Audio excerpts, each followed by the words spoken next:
আমরা এখন আছি বর্তমানে কংলাক পাহাড়ে।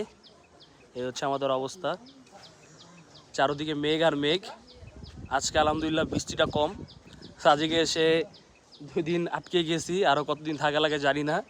আমাদের হচ্ছে মেইনলি প্ল্যান ছিল ঢাকা থেকে ফার্স্টে বান্দরবন যাবো, দেন সুংসাংপাড়া, কেওগাডাং, থানচি, তারপরে আলীকদম, তিন্দু, সাঙ্গু নদী, এগুলো যাওয়ার প্ল্যান ছিল, দেন কক্সবাজার।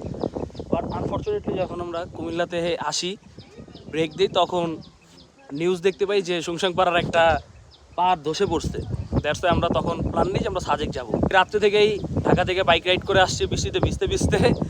এই সাজেক আইসা পৌঁছাইলাম সকাল 11টা বাজে। তারপর হচ্ছে একদম মেঘের রাজ্য সাজেক ভ্যালি, এসে এখানে বৃষ্টির জন্য আটকে গেলাম। এই হচ্ছে আমাদের আপডেট, আর কি বলবো। বাট চারদিকে ভিউটা মাশাআল্লাহ অনেক সুন্দর, যেটা খালি চোখে না দেখলে বোঝা যাবে না, ভিডিওতে আসলে কতটুকু বোঝা যাচ্ছে জানি না। এই হচ্ছে আমাদের অবস্থা। ইয়াসিন ভাই, তাহলে আমাদের কপাল, আমাদের কপাল সাজেকের ভিউ বর্তমানে।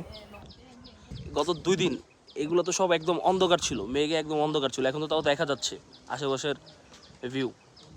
হচ্ছে আমাদের অবস্থা। আমাদের আর কক্সবাজারও যাওয়া হচ্ছে না, কারণ কক্সবাজার ডুবে গেছে, চট্টগ্রাম কক্সবাজার শুনতে পারলাম। তো এখন সাজেকেও আটকে গেছি, সাজেক থেকে বেরোতে পারলে ইনশাল্লাহ ঢাকা ব্যাক ভাই। সাজেকে আসছি, এখন হচ্ছে আমরা নেপালের ফিল নিতেছি, নেপালের। আমরা তো আর কক্সবাজার যেতে পারবো না, বান্দরবনও যেতে পারবো না, তো এখানেই সব এনজয় যা করে নিতেছি। সেই ভিউ ভাই, সেই ফিল ভাই। সবাই বান্দরবন না গিয়ে সাজেক চলে আসে। সাজেক, সাজেক আটকে গেছেন কিছু কোন, কিন্তু ফিলটা ভালো ভাই, আমরা এনজয় করতেছি ভাই।